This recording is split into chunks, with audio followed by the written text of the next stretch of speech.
Moving to the countryside was supposed to be a dream. Fresh air, no traffic, no nosy neighbors telling me how to live my life. I wasn't running from anything, just looking for peace and quiet. A place where I could wake up and hear birds instead of car alarms. That's what I thought. But I was wrong. I had barely finished unpacking when I met her, the self-appointed ruler of this so-called community. She arrived uninvited, marching up my driveway like she had a badge and a warrant, clipboard clutched in one hand, lips pursed into a thin, humorless line.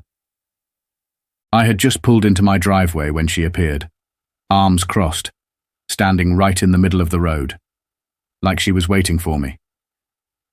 Before I could even step out of my truck, she spoke.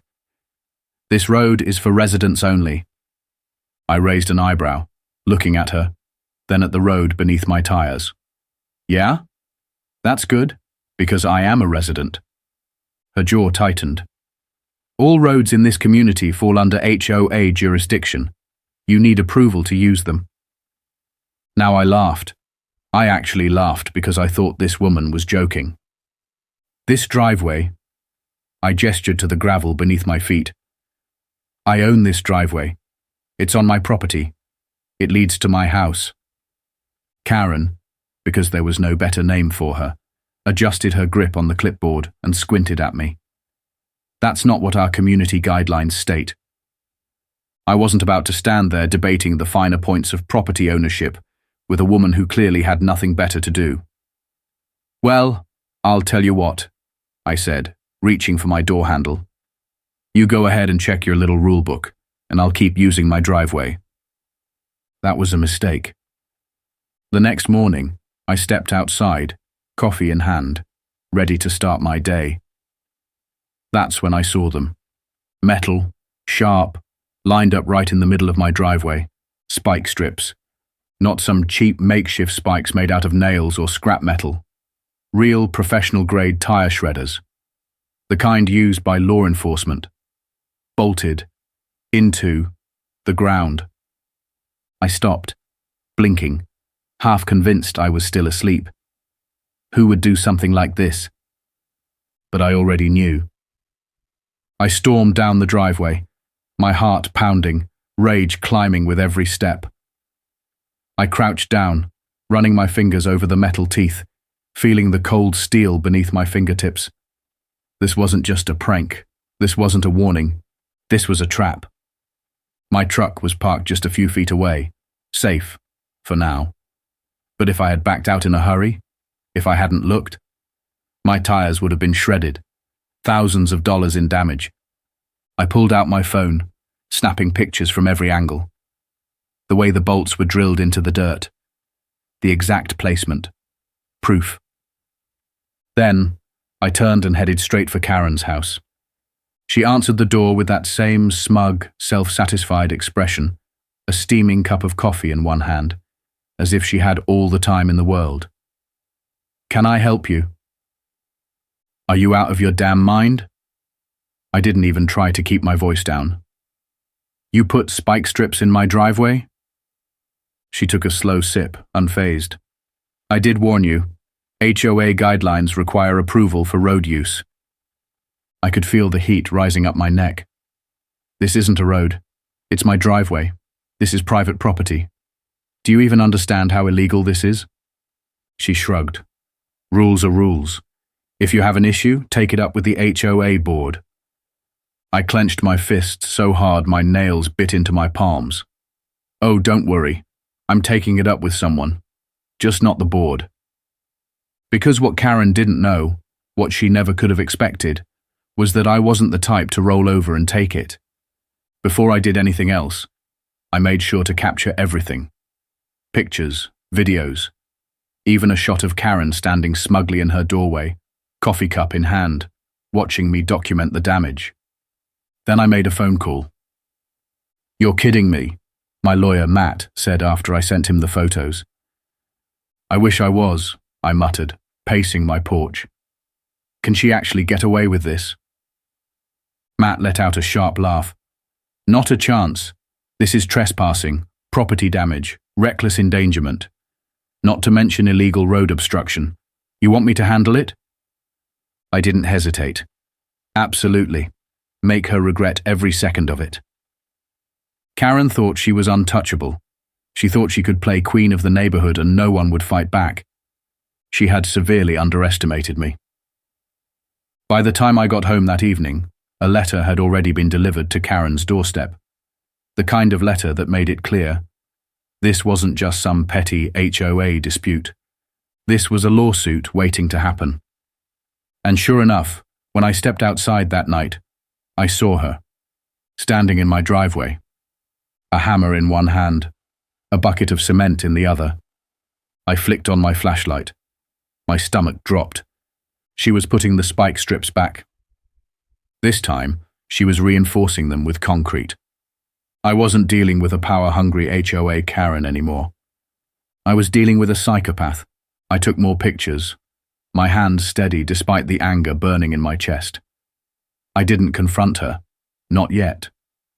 I went back inside, picked up my phone and called Matt again. Matt, we have a problem. His groan was audible. What now? She put them back, and she poured concrete over them. There was a long silence. Then, a deep sigh. All right, he said, his voice cold and serious. We're taking this to court. I grinned, staring out my window at Karen, who was still smoothing out the cement like she had just built her driveway, not mine. She had no idea. She had just signed her own downfall. That night, sleep was impossible. Every time I closed my eyes, my mind replayed the sight of Karen, crouched in my driveway, pouring cement over the spike strips she had reinstalled. She wasn't just being petty anymore, she was doubling down. I wasn't just dealing with an HOA tyrant, I was dealing with someone who genuinely believed she was above the law.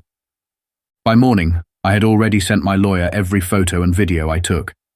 His response was immediate. We're done playing nice, Matt said over the phone. This is deliberate, malicious. She's not just violating property laws, she's creating a hazard. If an ambulance or fire truck needed to get through and hit those spikes, she could be charged with reckless endangerment, maybe even worse. I exhaled slowly, staring at the spike strips now sealed into my driveway like a permanent trap. What's the next step? I asked. County court, Matt replied. But first, I'm calling the sheriff. It was only a matter of minutes before I heard the sound of sirens in the distance. Karen had no idea what was coming. When the patrol car pulled up in front of my house, I stepped outside, arms crossed, ready for the show. The deputy, same guy from before, climbed out of his vehicle, glancing at me before looking down at the hardened cement in my driveway. He let out a low whistle. Well, that's a first. I nodded. Yeah, so, are we finally doing something about it? The deputy walked forward, pressing a boot against the dried concrete, shaking his head. This isn't just illegal, this is... He turned, looking at me. She really thought she could get away with this. She still does, I said dryly. Not for long. Karen had no idea an officer was on her doorstep until he knocked, loudly. I stayed a few steps back, listening. A moment later, she swung the door open, wearing a robe and slippers, looking like she had just rolled out of bed. Can I help you? She said, rubbing her eyes. Yeah, the deputy said. We need to have a conversation about the spike strips you installed on private property. Karen blinked, feigning confusion like she had no idea what he was talking about. I don't... The deputy didn't let her finish. Ma'am, we have evidence, photos, video, testimonies. He pulled out a notepad. I suggest you start cooperating. For the first time I saw it, a flicker of fear in Karen's eyes. But just as quickly as it appeared, she smothered it, straightening her back. This is an HOA matter. We have full jurisdiction over the roads in this community, and he was violating our... No, ma'am, the deputy cut in, bored. County records clearly show his land is not under HOA jurisdiction, which means you had no legal right to do this. Karen's mouth tightened. This is ridiculous, she scoffed. If he has a problem, he can take it up with the HOA board. That's the process. That's the process. The deputy flipped a page in his notepad. Then why did you sneak onto his property in the middle of the night and pour cement over the spike strips? Karen froze.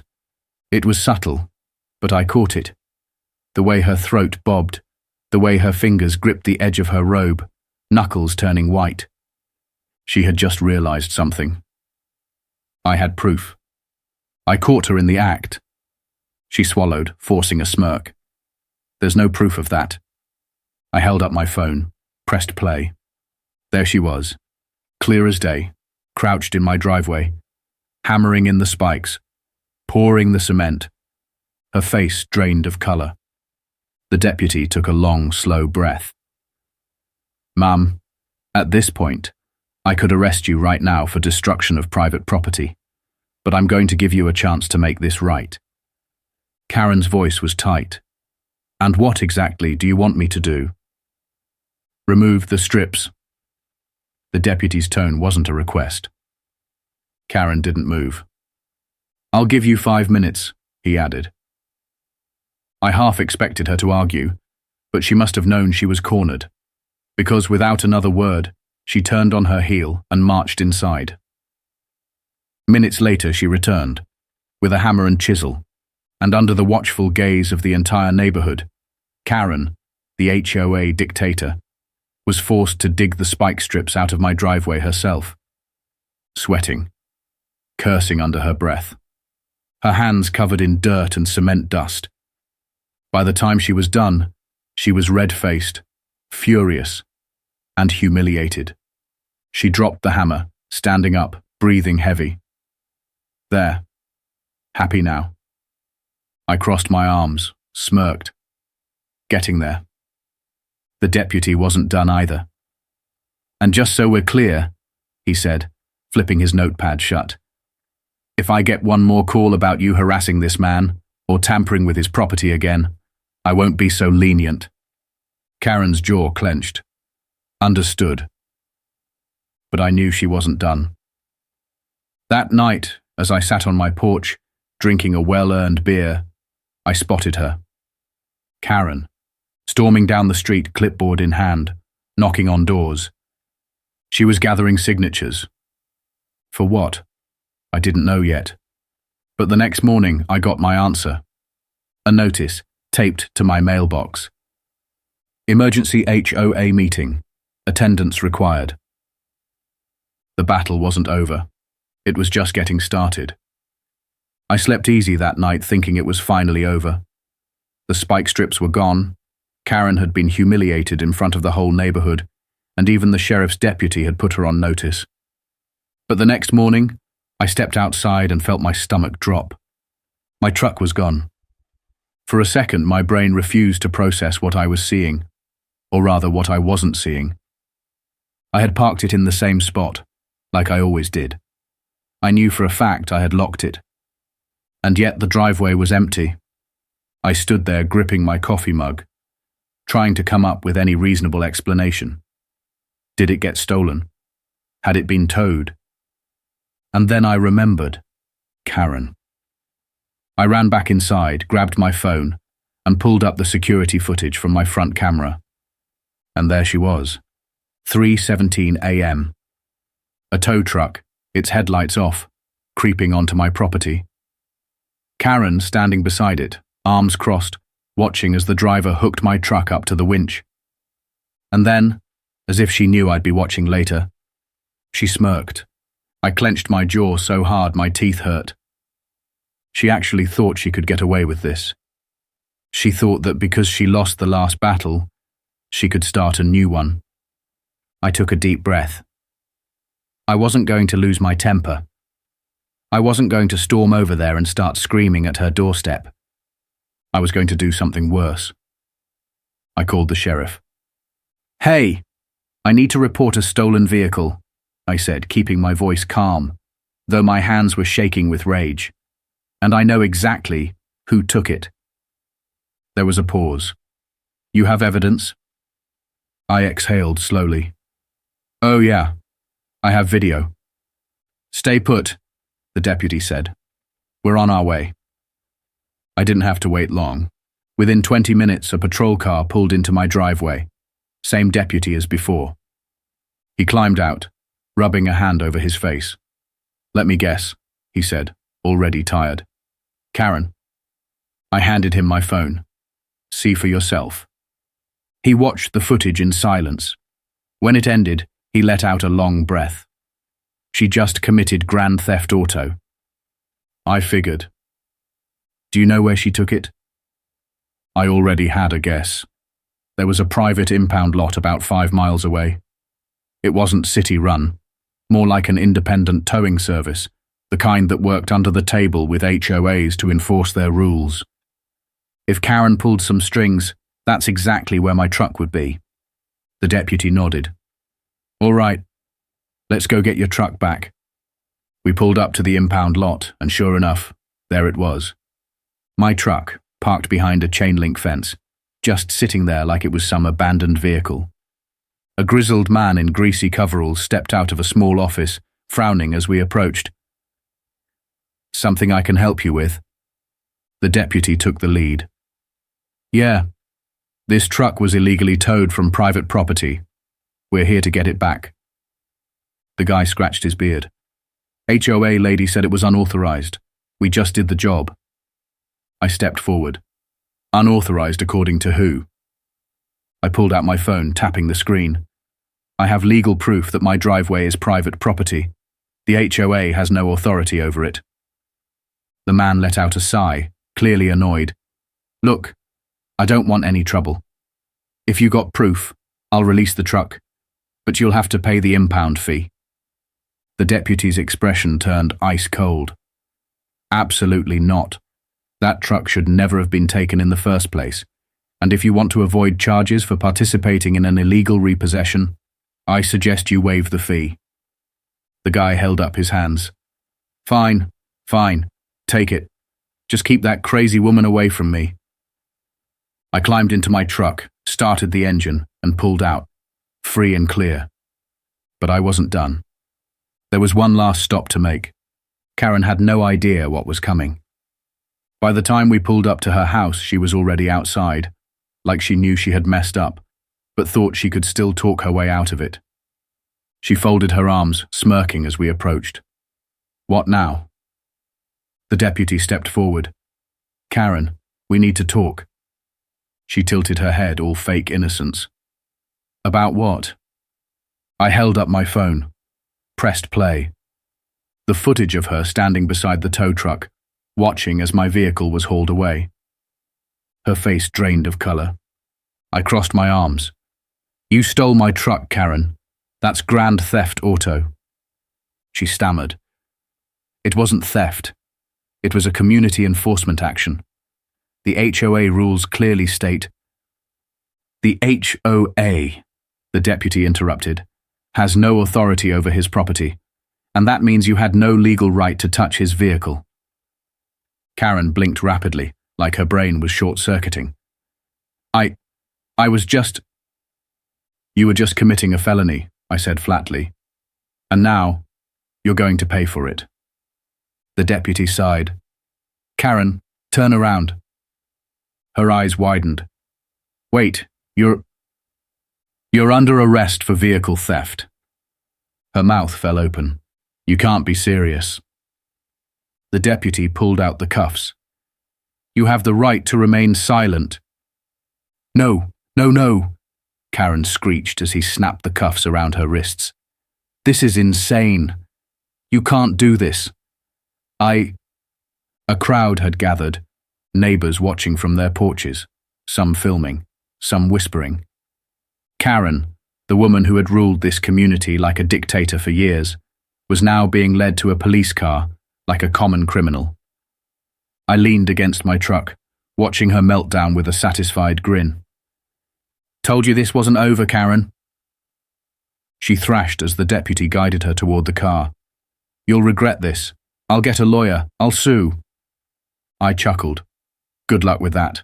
I already have a lawyer, and he's a lot better than yours. Karen screamed as the deputy shoved her into the back of the patrol car, slamming the door shut. And just like that, she was gone. But as I stood there, arms crossed, watching the car pull away, I couldn't shake the feeling that something wasn't right. Because for all her arrogance, all her delusions of power, Karen had been afraid. Not just because she got caught, but because she knew something I didn't. And I had a feeling. This wasn't over yet. Karen was gone, arrested, hauled off in the back of a patrol car, screaming about how I'd regret this, how she'd get a lawyer, how she'd sue the entire county if she had to. But for the first time since I moved here, the air felt lighter. The weight of her ridiculous power trips, her HOA dictatorship, it was all over. Or so I thought. The very next morning, a letter appeared in my mailbox. Not from the sheriff, not from Karen, from the HOA board. At first I laughed, expecting some weak attempt at damage control. Some nonsense about how Karen did not represent the values of the community, and how they were reviewing new policies to ensure nothing like this happened again. But when I opened the envelope, my stomach tightened. It wasn't a formal apology. It was a summons, a mandatory emergency HOA meeting.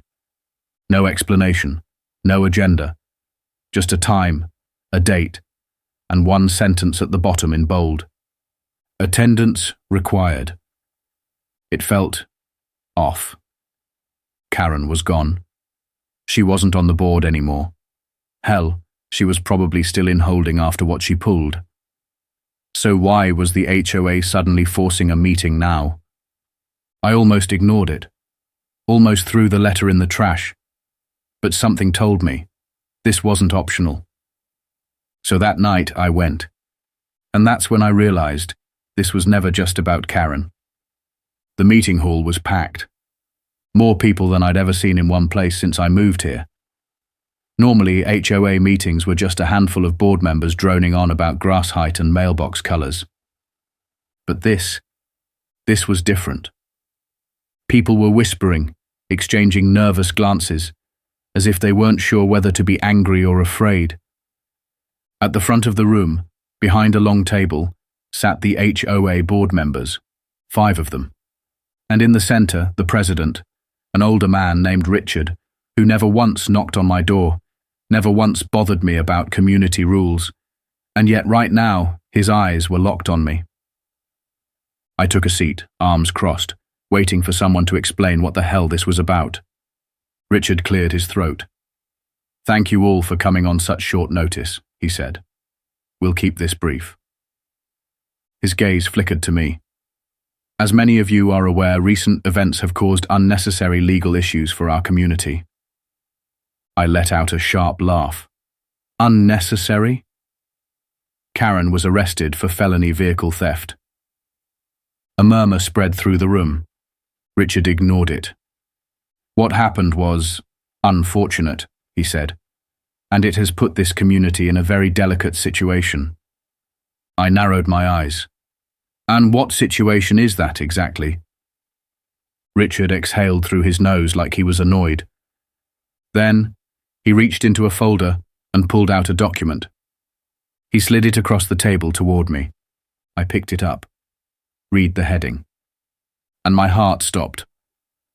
Revised HOA Jurisdiction Proposal, County Land Absorption Act. I read it again. Once, twice. Then I looked up. Richard was watching me. "You weren't supposed to be here," he said quietly. The words sent a chill up my spine. I looked back at the document. The language was filled with legal jargon, but the message was clear. The HOA had been trying to claim my land. Not just mine. All private properties that weren't originally under HOA control. They had been working on this for months, maybe years. And Karen, she wasn't just enforcing rules. She was trying to force me out. I clenched my jaw. This is illegal. Richard folded his hands. Not if it goes through the county. I shook my head. Karen lost. She's in jail. You think this is still going to happen? Richard's expression didn't change. Karen was overzealous, but she was doing what she was told. The room fell silent. I felt the weight of every eye on me. I wasn't dealing with one power-hungry HOA Karen anymore. I was dealing with all of them. And Karen? She was just the attack dog. I pushed the paper back across the table. I own my land. You can't take it. Richard sighed, like he had expected that response. Then maybe you should consider selling. A threat. It wasn't even subtle. I stood up. Meeting's over. I turned and walked out. I didn't need to hear any more. They weren't just trying to take my land. They were going to. The next morning, another letter arrived. This one wasn't from the HOA. It had no return address, no markings. Just a single sheet of paper inside. One sentence. You weren't supposed to be here. I stared at the words, and then I flipped the paper over. Attached was a list of names, people who had lived in my house before me. All of them had one thing in common. They all left within a year. Some moved, some just disappeared. And suddenly, I understood. Karen wasn't the real problem. She was just the beginning. I had stepped into something bigger than an HOA dispute, something no one talked about. And now that Karen was gone, now that I had won, I was next.